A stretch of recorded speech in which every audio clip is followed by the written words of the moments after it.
Amém, igreja. Boa noite a todos e a todas. Que a gloriosa graça de Cristo Jesus seja com cada um de vocês. Que culto maravilhoso. Deus já falou conosco nessa noite. Amém, irmãos? Agora vamos orar pelas nossas crianças, porque Deus vai falar com elas lá em cima. Eu tenho certeza disso. Assim que, como falou no louvor, vai falar através da palavra. Oremos em favor das nossas crianças. Deus bendito, nós entregamos nas tuas mãos os teus pequenos, as tuas pequenas. Pedimos a ti, Senhor, que fale ao coração de cada um deles. Abre as suas mentes, a sua alma, para que cada um deles se renda ao Evangelho de Cristo Jesus, a fim de que eles possam continuar crescendo na graça e no conhecimento de nosso Senhor e Salvador Jesus Cristo. Assim oramos, em nome de Jesus. Amém. Tão lindos e lindas, abençoados em nome de Jesus. Vou aqui, pastor. Ei, pastor. Desorganizando o culto, pastor. Meus irmãos, vamos seguindo. Antes de nós abrirmos a palavra de Deus, queria cumprimentar a você que nos visita nessa noite. Seja muito bem-vindo e bem-vinda. Que tenha um casal. Que Deus em Cristo continue abençoando cada um de vocês. Eu queria aqui dar alguns avisos. Amém, varão. Uma taça dessa. O primeiro aviso, meus irmãos, vocês estão vendo aqui essa urna? Essa urna aqui é de oração. E nós colocamos ali, no lugar ali onde fica o dízimos e ofertas, colocamos um formuláriozinho para pedidos de oração. Toda terça-feira de manhã, nós estamos aqui das 6 às 7 e nós abrimos essa urna e nós apresentamos ao Senhor os pedidos de oração aqui feitos. Quarta-feira de noite, a mesma coisa. Temos feito isso constantemente, na terça-feira de manhã e na quarta-feira à noite. Então, se você tem algum pedido de oração, o formulário está ali, eu acho que levaram, né? Ou está ali? Está ali o formuláriozinho. Eu acho que está ali, né? Aqui. Então, você pode pegar, anote seu pedido e coloque aqui na urna, amém? Segundo aviso, quarta-feira, eu queria reforçar esse aviso. Quarta-feira, depois do culto de oração, nós vamos dar um tempinho de descanso e nós vamos começar a entrar em vigília de oração, até mais ou menos 11 horas, né, pastor Valdério? Mais ou menos esse horário. Nós vamos orar em favor de missões estaduais, em favor dos missionários e em favor da nossa cidade, em favor da sua família. Então, se você puder, quarta-feira, depois do culto, esteja conosco na vigília de oração. E em terceiro lugar, eu queria avisar que o nosso exercício de compaixão e graça, que seria realizado de hoje a 8 pela manhã, no Ser Livre, nós adiamos para o dia 3 de agosto, é o primeiro domingo do mês de agosto. Nós estaremos nos reunindo aqui na porta da igreja, não teremos EBD nessa oportunidade, toda a igreja estará sendo levada lá para o Ser Livre, lá faremos um culto abençoado, lá nós entregaremos oferta de alimentos. Está vendo aquela caixa ali no fundo? Aquela caixa ali não é de enfeite não, ali é um recipiente ali para você colocar a sua oferta. Traga o seu alimento, traga a sua doação, procure mais informações com o pastor Valdério e seja conosco em nome de Jesus. Amém. Abra a sua Bíblia, por gentileza. No Evangelho de Mateus, capítulo 5.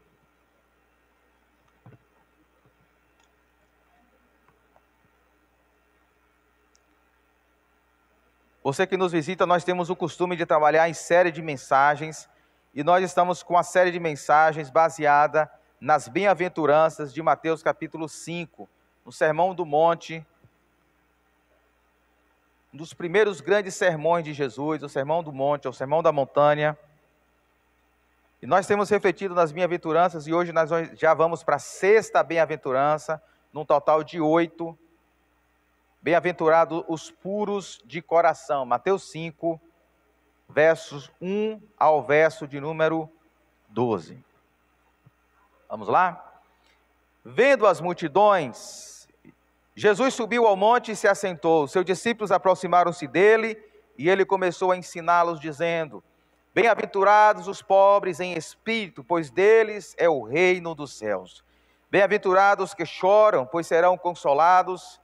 Bem-aventurados os humildes, pois eles receberão a terra por herança.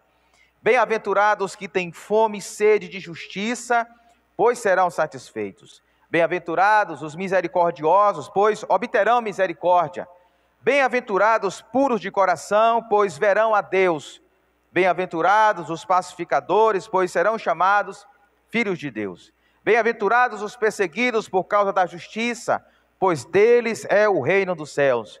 Bem-aventurados serão vocês quando por minha causa os insultarem, os perseguirem e levantarem todo tipo de calúnia contra vocês. Alegrem-se e regozijem-se, porque grande é a sua recompensa nos céus. Pois da mesma forma perseguiram os profetas que viveram antes de vocês. Podem se assentar. Bem-aventurados, verso de número 8, bem-aventurados os puros de coração. Mantenha a sua atenção nessa noite, não deixe que nada o distraia. São 7h52, oh Deus, trabalha naquele relógio em nome de Jesus Cristo. Vivemos numa geração, meus irmãos, que valoriza intensamente a estética, a performance e a aparência.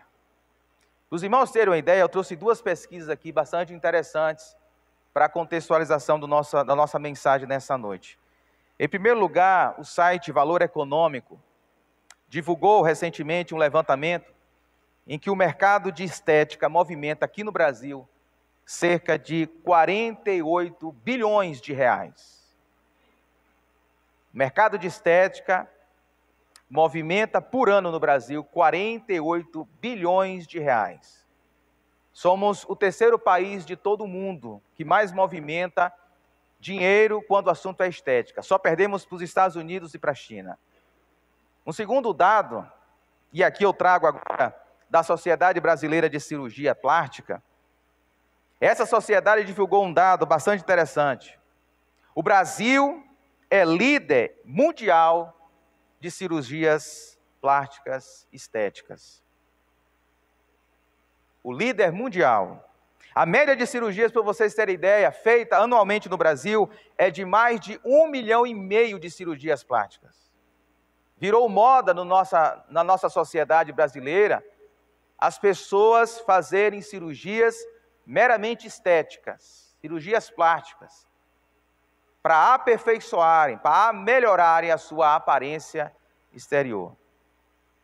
A busca crescente por esse tipo de cirurgia revela uma sociedade fake, uma sociedade que vive de aparências, uma sociedade onde a imagem visual ocupa um papel central na definição de valor, de sucesso e de bem-estar.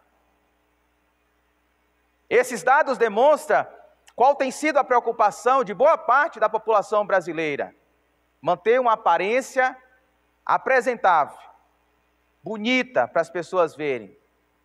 O exterior arrumado, esteticamente lindo, perfeito.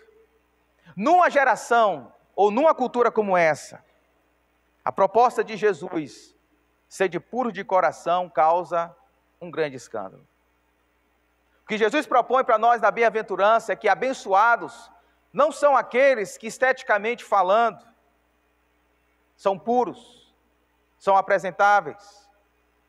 Bem-aventurados ou abençoados são as pessoas que internamente, no seu coração, são puros de coração.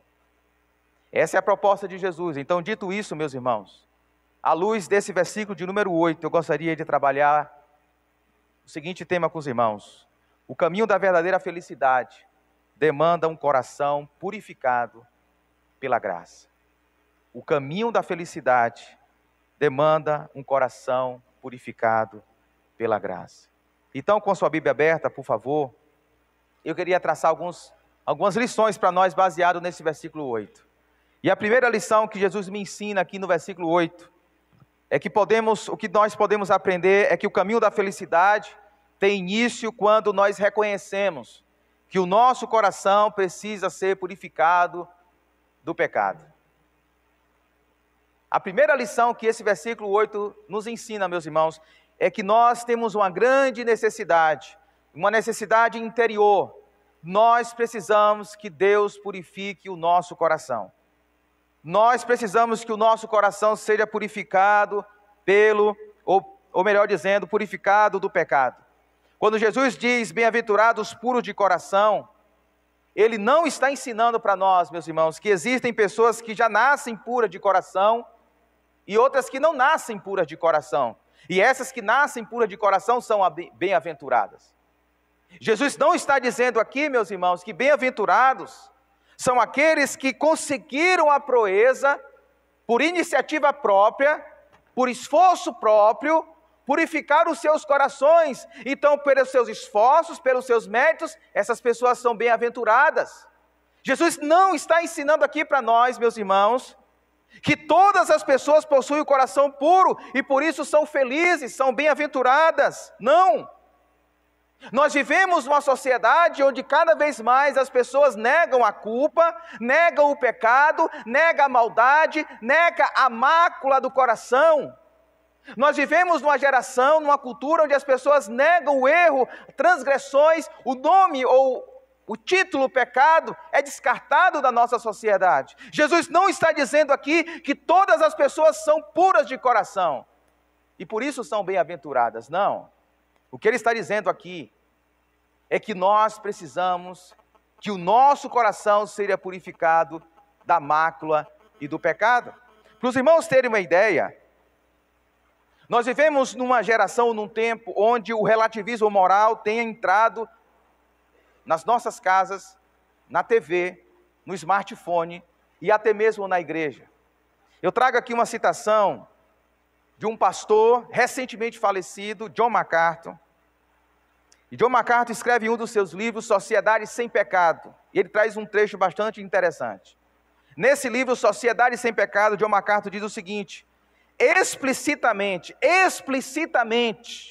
escancaradamente, muitos cristãos têm negado que seu próprio pecado seja a causa de suas angústias. John MacArthur não está falando do mundo. John MacArthur não está falando de pessoas que não conhecem Cristo. John MacArthur está falando de pessoas que se dizem cristãs, mas constantemente negam que suas angústias, que seus problemas interiores, que suas demandas existenciais são causadas pelo pecado. Ele continua: cada vez mais estão tentando explicar o dilema humano em termos totalmente não bíblicos. Exemplo, ele diz, temperamento. Eu sou assim, é o meu temperamento. Eu faço isso porque é o meu temperamento.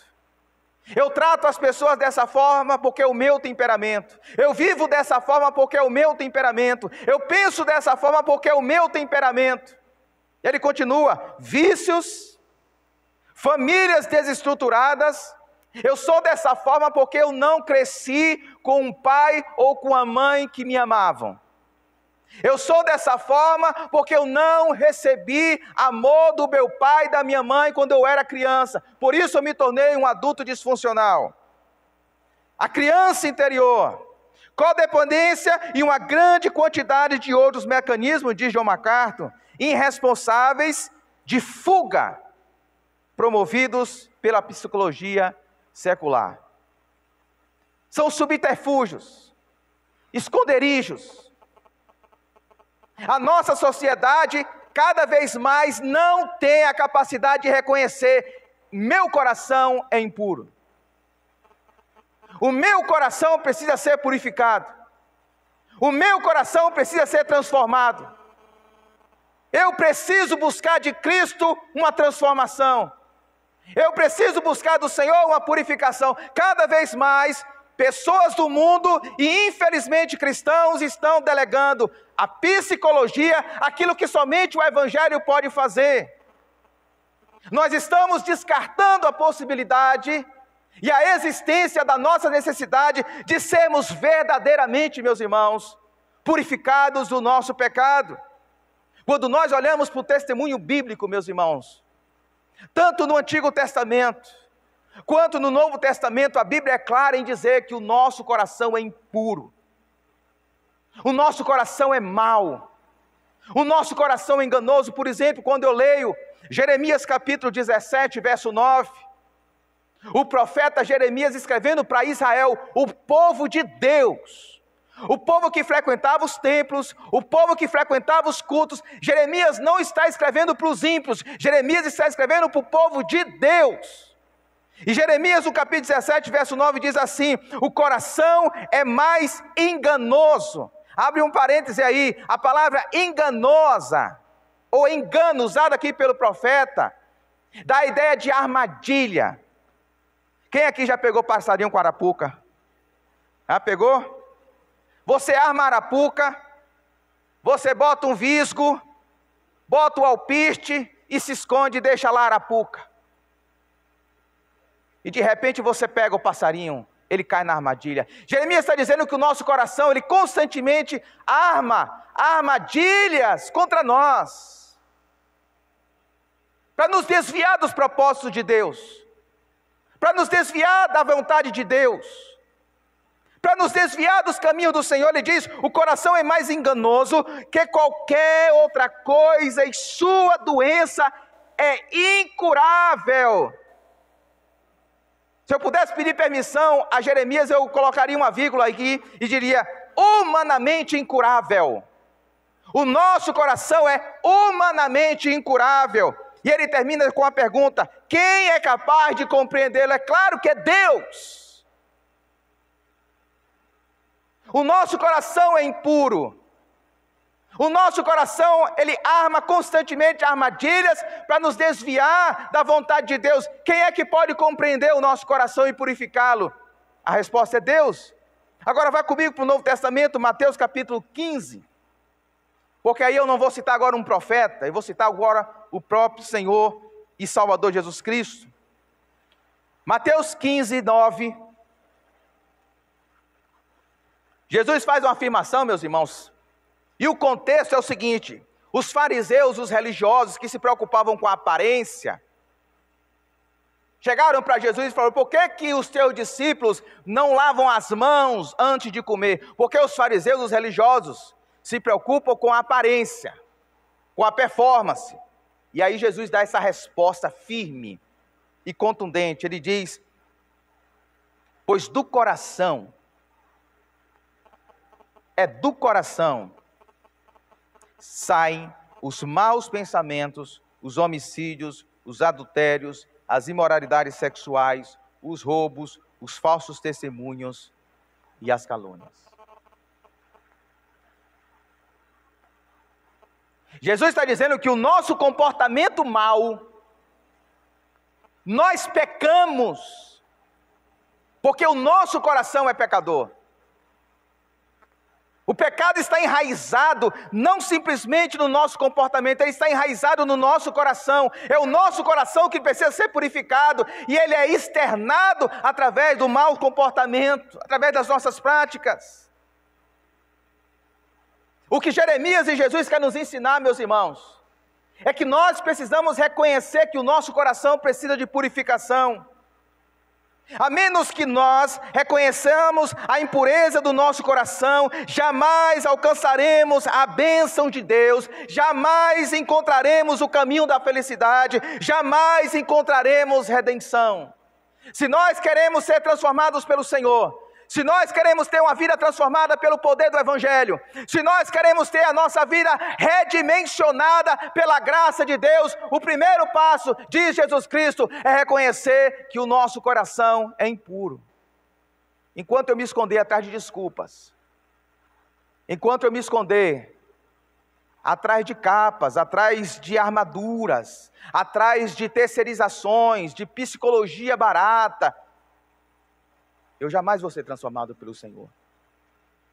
Eu posso viver anos na igreja e vou continuar praticando os mesmos pecados. Por quê? Porque eu não tenho a capacidade e a transparência de bater o meu joelho no chão e dizer: Jesus, o meu coração, ele é mau, ele é enganoso.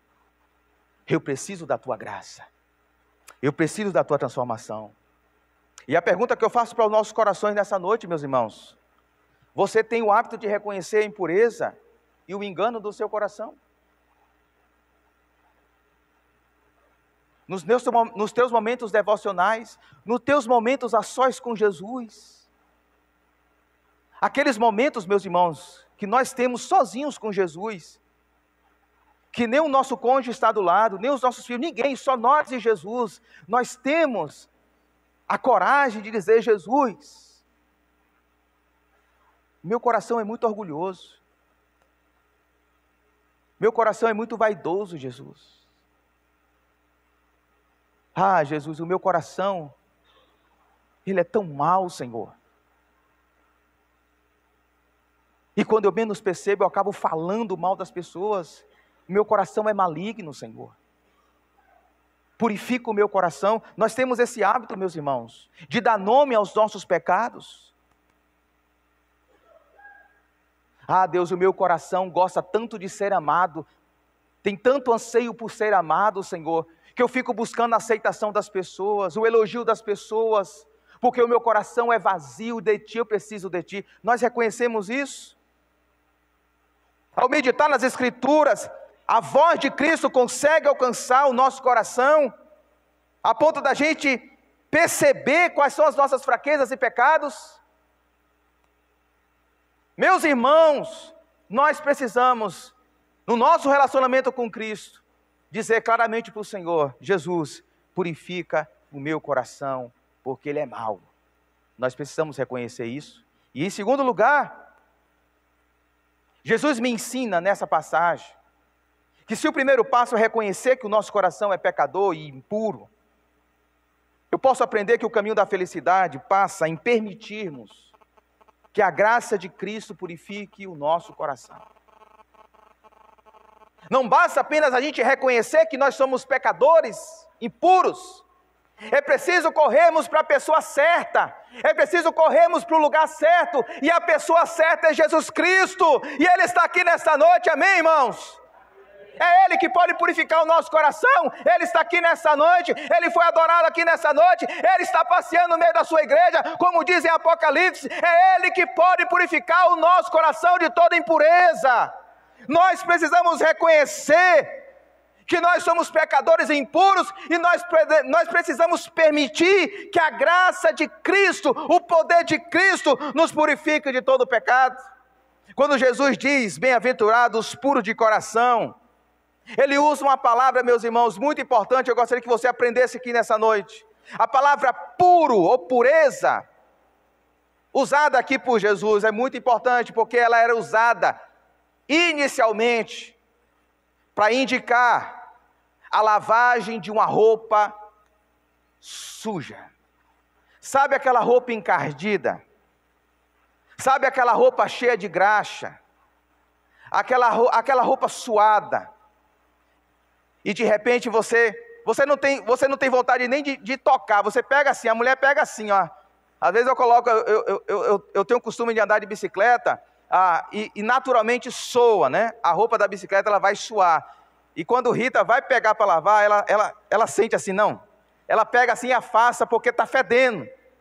E de repente coloca na máquina, coloca os produtos, e de repente a roupa sai cheirosa e limpa. Essa era a ideia usada pela palavra que Jesus está dizendo. Ela palavra também usada, meus irmãos, por ourives, quando coletava o ouro na sua forma bruta, e de repente o ourives começava a tratar aquele ouro, tirando as impurezas. É nesse sentido que Jesus está dizendo aqui para nós. É isso que Deus faz no nosso coração, é isso que Deus faz na nossa alma. É uma limpeza de caráter, é uma limpeza de personalidade, é uma limpeza que parte de dentro para fora. E Jesus está dizendo, meus irmãos, que bem-aventurados são aqueles que são puros, são transformados de coração, aqueles que possuem pureza, aqueles que têm um coração íntegro, aqueles que têm um coração reto. Por que Jesus fala que bem-aventurados são essas pessoas? Porque, como eu disse, naturalmente os nossos corações eles são divididos. E via de regra, talvez você conheça um caso assim. Via de regra, quando uma pessoa, ela chega ao diagnóstico de que o seu coração não é puro como Jesus pretende, ou como o Evangelho indica, via de regra as pessoas dão duas respostas diferentes.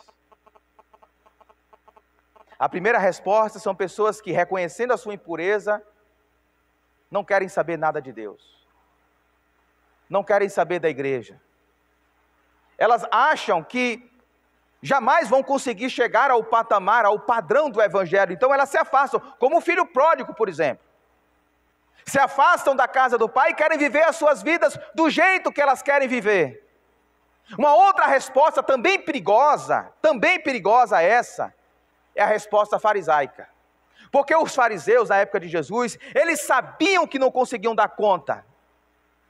Não conseguiam por si mesmos purificar os seus corações. Então o que eles faziam? Eles se escondiam, eles agiam de hipocrisia. Eles viviam de aparência.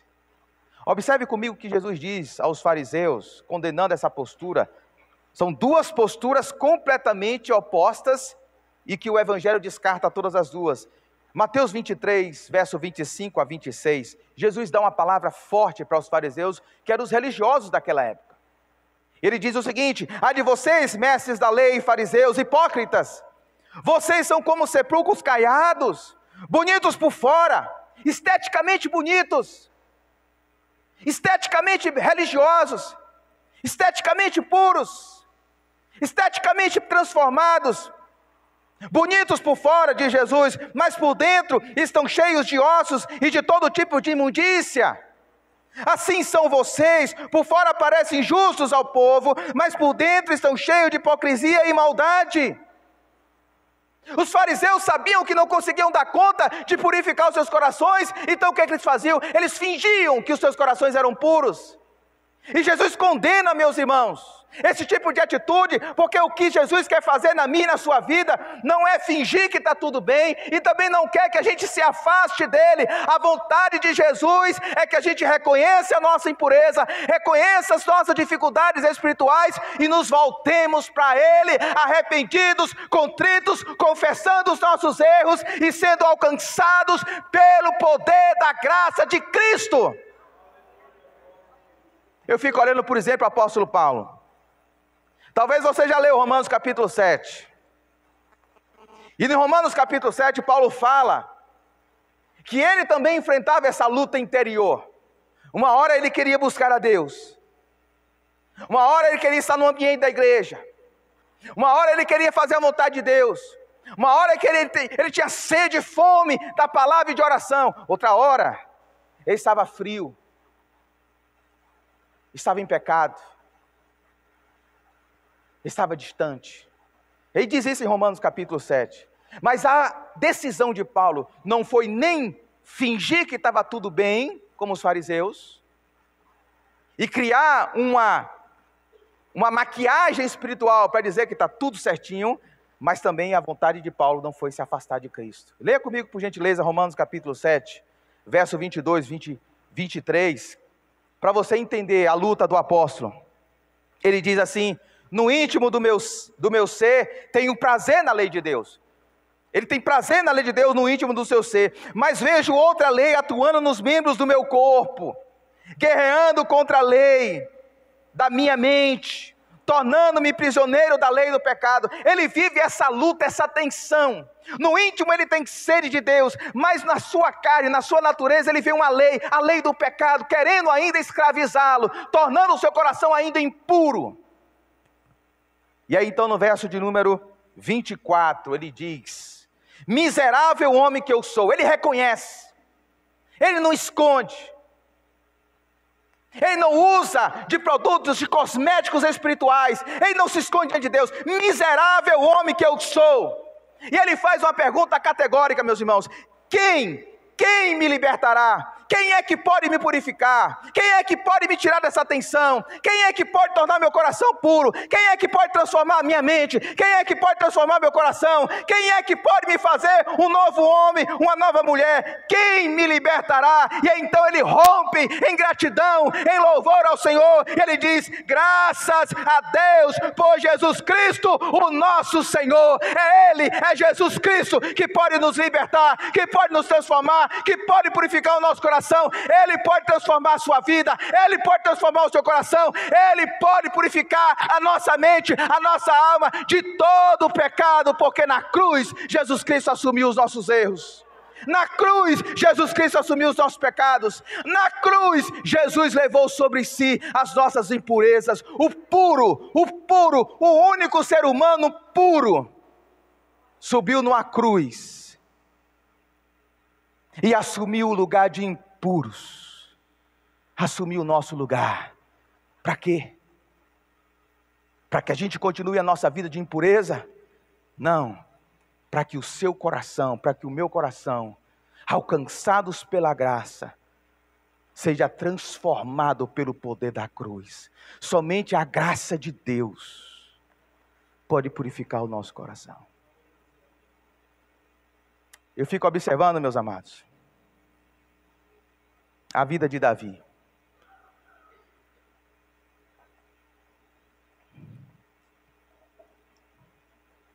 Porque você sabe que Davi foi um homem de Deus. E a Bíblia chega a dizer que ele foi um homem segundo o coração de Deus. Que testemunho impactante. Você ser chamado por Deus, não é pelo seu pastor. Não é pelo seu vizinho, é ser chamado por Deus de um homem segundo o coração de Deus.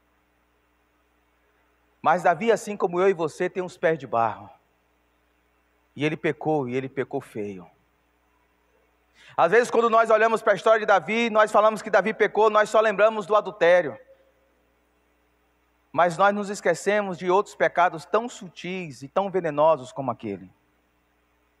Em primeiro lugar, Davi, ele negligenciou as suas responsabilidades, porque na época de estar na guerra, ele estava em casa, assistindo Netflix,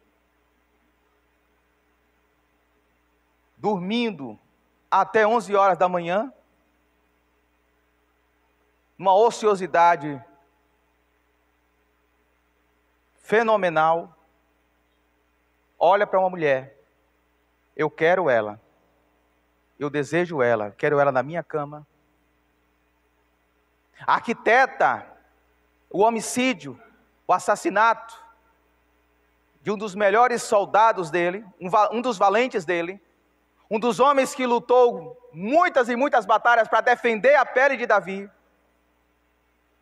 No final da sua história, não achando pouco o que fez, foi um pai omisso, negligente, que terceirizou a educação dos seus filhos para o conselheiro do palácio. Além disso, teve o seu coração tomado por orgulho, tomado por bastante orgulho, começou a contar o seu exército. Joabe falou: Davi, pelo amor de Deus, não faça isso, você vai arrebentar com todos nós. E Davi contou para medir a sua força, o quanto ele era poderoso. E Deus mandou uma praga e dizimou milhares de vidas por conta do orgulho de um homem. Mas esse homem, quando confrontado, meus irmãos, esse homem não se esconde. Esse homem não diz: foi meu temperamento, foi a minha educação disfuncional, foi meus traumas de criança. Davi, ele escreve um salmo, Salmo 51, escreve outros em que ele confessa o seu pecado, Salmo 32 e tantos outros. Mas no Salmo 51, verso 10 em específico, ele diz, depois que ele confessa, depois que ele chora, depois que ele se arrebenta diante da presença de Deus, da graça de Deus, porque ele sabe, ele sabia que Deus escandalosamente era gracioso, ele diz: cria em mim, ó Deus, um coração puro, e renova em mim um espírito reto. Quantas vezes, meus irmãos, é esse tipo de oração que a gente precisa fazer diante de Deus? Quantas vezes nós estamos colhendo os resultados e as consequências de um coração impuro, que não teve ainda um encontro com Jesus Cristo, mas nesta noite a graça está aqui entre nós, meus irmãos. O amor de Deus está aqui entre nós. O Espírito Santo de Deus que está em nós, Ele pode nos transformar, Ele pode nos purificar, Ele pode criar em nós um espírito, um coração puro, um espírito reto. Ele pode transformar a nossa vida se a gente abrir o coração, se a gente correr chorando, quebrantado e contrito para os braços de Cristo. Nesta noite tem salvação, tem transformação, tem cura para nós. Louvado seja Deus. A graça de Cristo, meus irmãos, vem sobre nós quando nós nutrimos uma vida de contrição, de confissão, de oração a Deus, de meditação na sua palavra. Deus vai trabalhando em nós, em Cristo Jesus, e o Espírito Santo vai fazendo de nós um coração purificado. Somente Ele pode fazer isso. E eu quero encerrar nessa noite com uma terceira e última lição.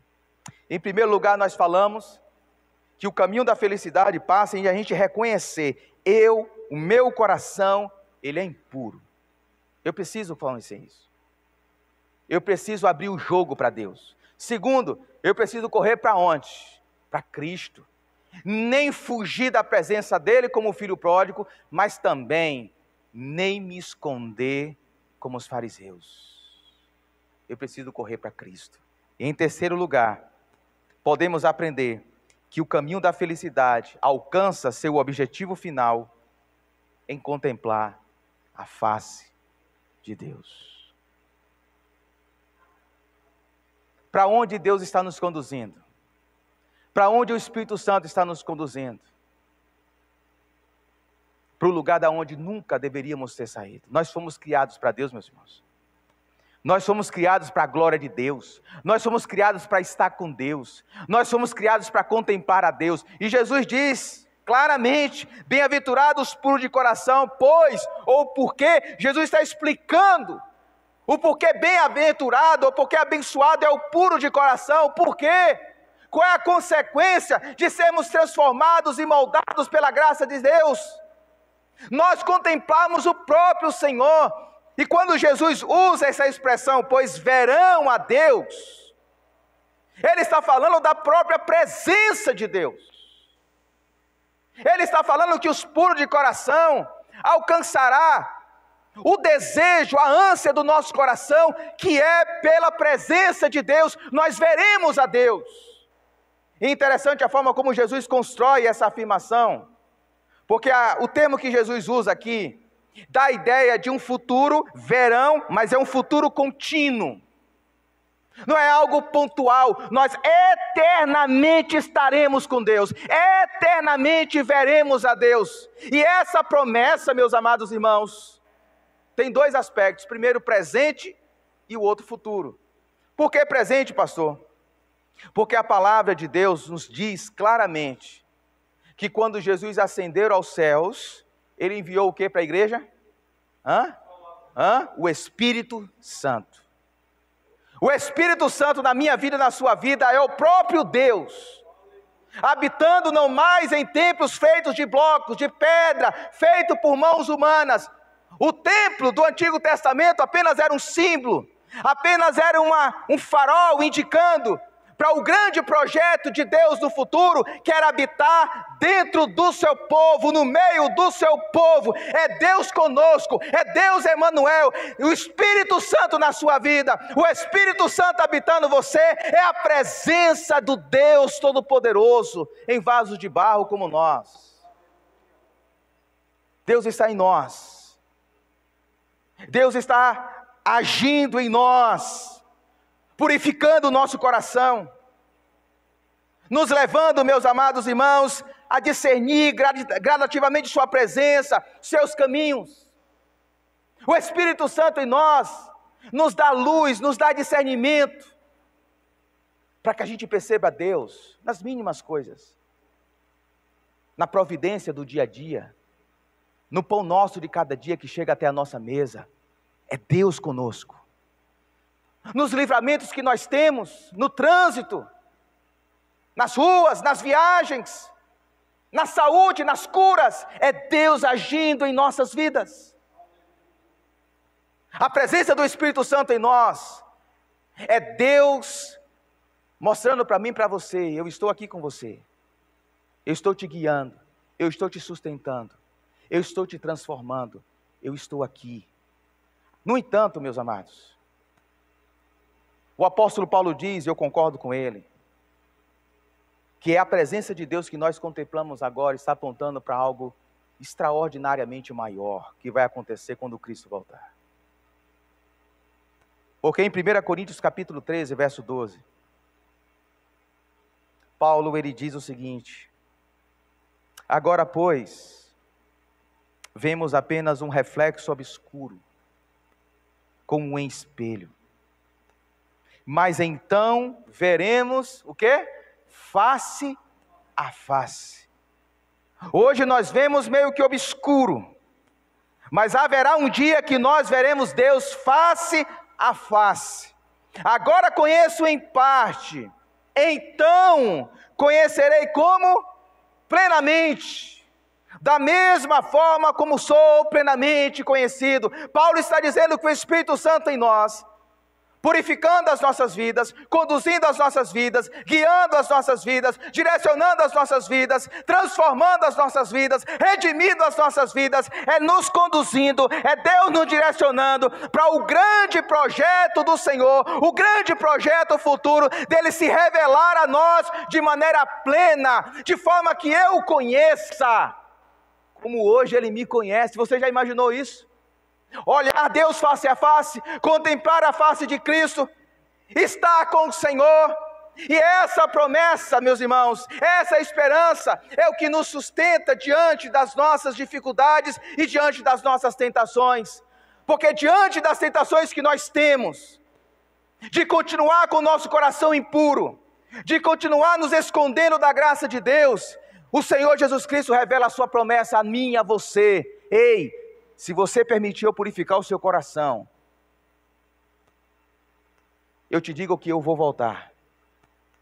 E quando eu voltar, eu vou te levar comigo. Eu vou trazer o meu reino.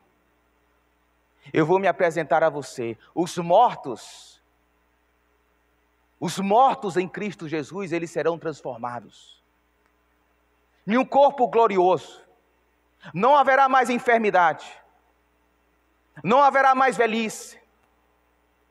Não haverá mais luto. Aqueles que estiverem vivos na época do arrebatamento serão transformados imediatamente, como abrir e fechar de olhos. Jesus Cristo voltando entre os ares, levando a sua igreja. Nós somos a noiva do Senhor. Haverá um grande casamento, um grande encontro, e nós estaremos com o Senhor eternamente. Bem-aventurados puros de coração, pois eles verão a Deus. Essa é a nossa promessa, essa é a nossa esperança. É isso que nos sustenta ao longo da jornada, meus amados. Quantas vezes nesse atual momento das nossas vidas, talvez você esteja assim nessa noite. Nós temos o nosso coração tão desanimados, tão desmotivados, tão desencorajados. Como é que está o nosso coração nesta noite?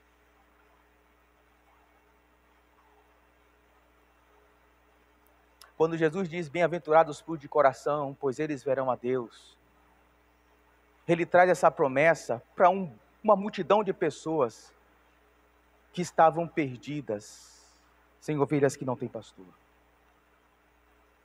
Talvez é assim que você se sinta nessa noite.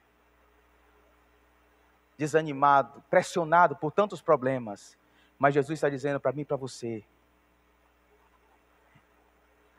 a minha graça que está sobre você, meu Espírito que está na sua vida, Ele está te renovando de dentro para fora, de glória em glória. E sabe qual é o destino que eu estou conduzindo você? Não é para aniquilação, não é para a morte eterna, mas para contemplar a face do teu Senhor e do teu Salvador. Eu fecho com a citação de Jó, juvenil, muito bem nos conduziu aqui nessa noite com a música de Jó. E Jó, no auge da sua dor, da sua luta,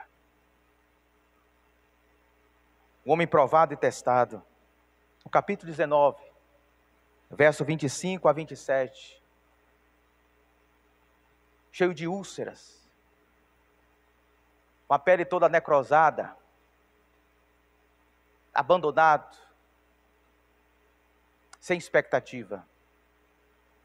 Esse homem se levanta e diz o seguinte: eu sei que o meu Redentor vive. Aleluia. Eu sei que o meu Redentor vive. A sepultura não conteve o nosso Redentor. Eu sei que o meu Redentor vive e que no fim se levantará sobre a terra. E depois que o meu corpo estiver destruído e sem carne, acontecerá o quê? Verei a Deus. Eu o verei com os meus próprios olhos. Eu mesmo e não outro.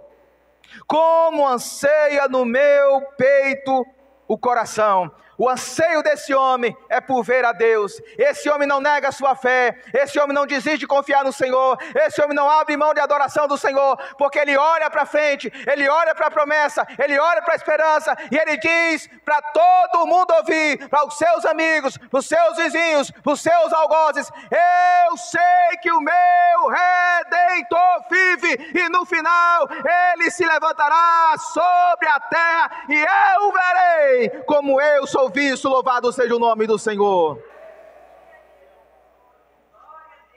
Meus irmãos, louvado seja o Senhor. Adore o nome do Senhor. Meus queridos, eu gostaria de finalizar o sermão dessa noite dizendo que a pureza do nosso coração é essencial para a verdadeira felicidade e para a nossa comunhão com o Senhor. E a pergunta que eu deixo para a nossa reflexão nessa noite é: como é que está o seu coração? Como é que você chegou aqui? Como é que está você? Quais são os seus demônios interiores? Quais são os seus ídolos? Quais são as áreas na sua vida que Jesus precisa entrar e tratar?